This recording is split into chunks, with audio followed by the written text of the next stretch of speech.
سلسلة بعنوان قصة وآية. قصة وآية، هحكي لكم قصة واجيب لكم الآية اللي نزلت في القصة دي، علشان لما تمر على الآية دي وانت بتقرأها تتذكر القصة الجميلة اللي نزلت بسببها الآية دي.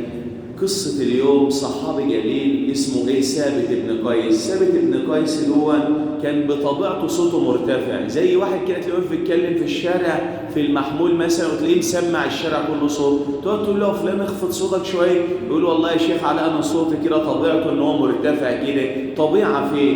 حتى ان النبي صلى الله عليه وسلم كان يستخدم صوت ثابت بن قيس في ايصال الرسائل للناس، يعني لما يكون عايز يوصل رساله لحد فيستخدم قوه صوت ثابت بن قيس دي في توصيل الرساله دي للناس. علشان كده في يوم من الايام ثابت بن قيس احتبس في بيته واغلق عليه بيته واعتزل الناس وقام قافل عليه بيته وما عادش يخرج من بيته.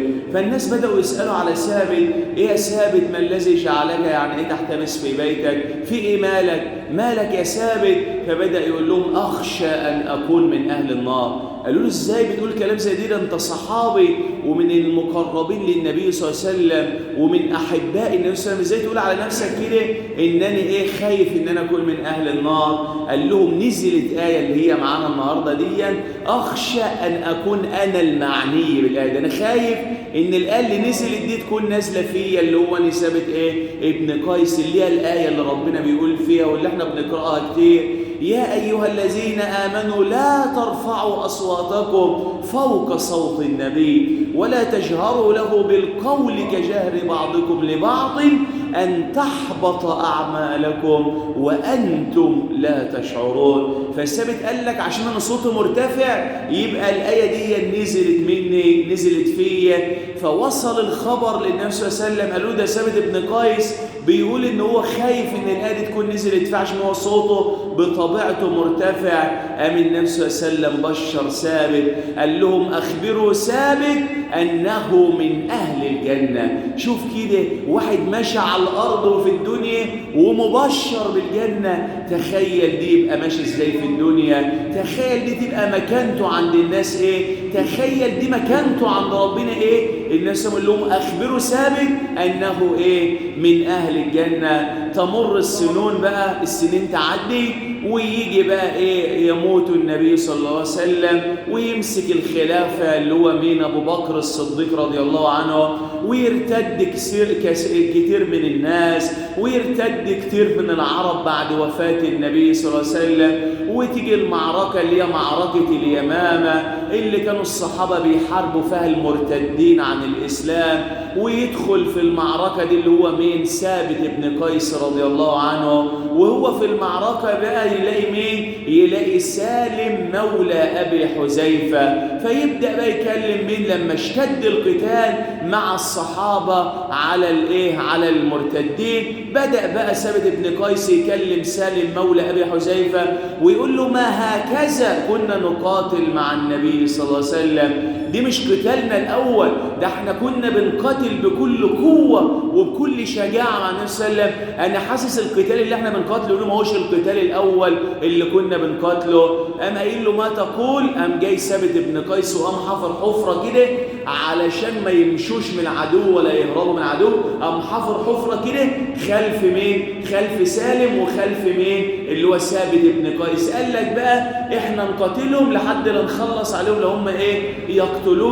وبالفعل حفر حفرة لأنفسهما، وبدأ بقى ثابت يقاتل بكل قوة، وبدأ سالم مولى أبي حذيفة يقاتل المرتدين بكل قوة. فأخذ يقاتلان حتى استشهد رضي الله عنهما، وكان ثابت دي مبشر بالجنة وهو في الدنيا.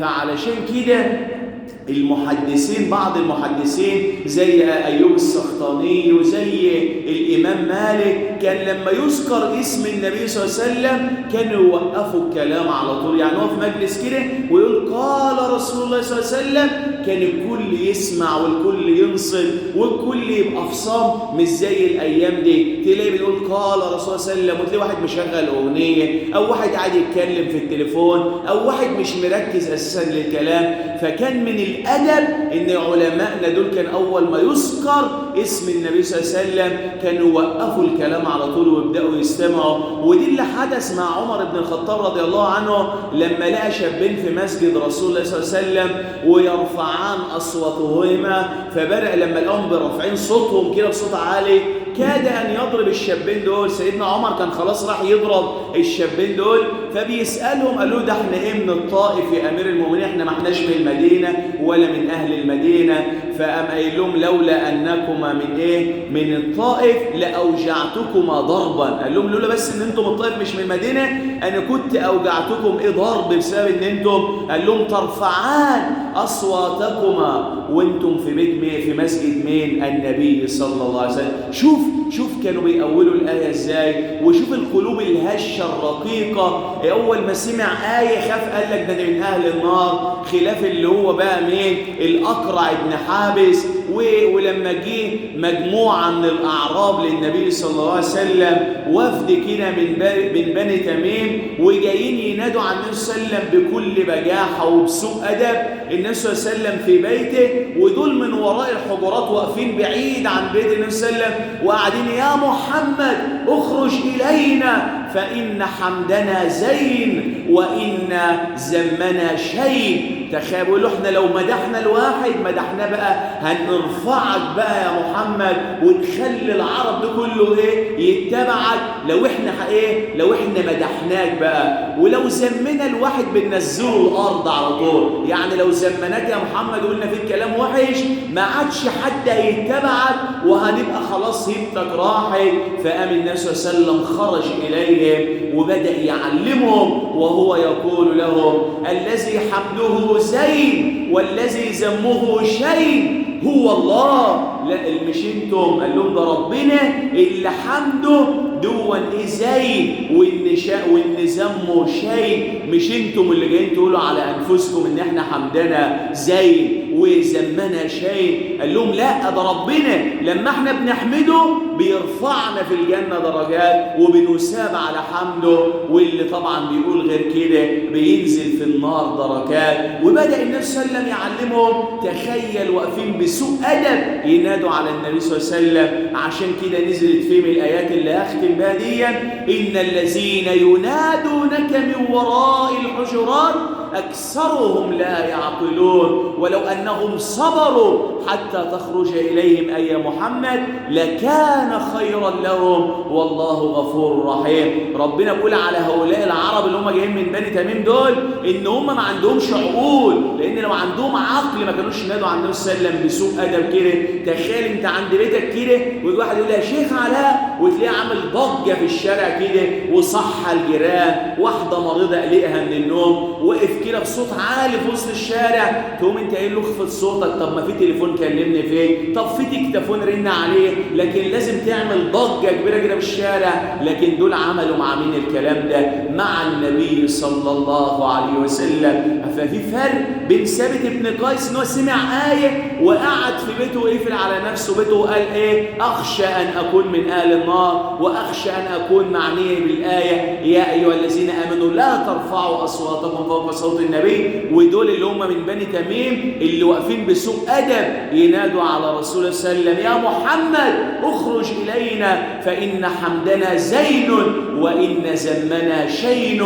فيطلع النبي صلى الله عليه وسلم ويعلمهم وتنزل فيهم الآيات اللي ربنا قال فيهم إيه إن الذين ينادونك من وراء الحجرات أكثرهم لا يعقلون. أكتفي بهذا القدر. عاوزك تستفيد من قصة اليوم أو من القصتين دول إن أنت لما تيجي تنادي على إنسان ما تقفش تقلق الشارع وتقلق الجيران وتقلق الناس المرضى والكلام دول. لازم ان انت تنادي. في حاجه اسمها هاتف ترن عليه، في حاجه اسمها تليفون، في حاجه اسمها ميعاد سابق. لكن ما اروحش اقلق المسلمين في الشوارع. والاستفاده الثانيه ان احنا لما نسمع قال رسول الله صلى الله عليه وسلم نقوم قايلين ايه اللهم صل وسلم على نبينا محمد، او تقول صلى الله عليه وسلم. واعرف البخيل من ذكرت عنده ولم يصلى على كده. بخيل لما تسمع اسم النبي صلى الله عليه وسلم وما تقولش صلى الله عليه وسلم. عيش مع الآيات ومع جمال الآيات. وزي ما بقول لكم في كل مرة وبكرر، في فرق بين اللي حافظ سبب نزول الآية وبين إنسان تاني بيمر على الآيات وخلاص. فالقرآن يزداد جمال لما تعرف تفسيره، لما تعرف معناه، لما تعرف أسباب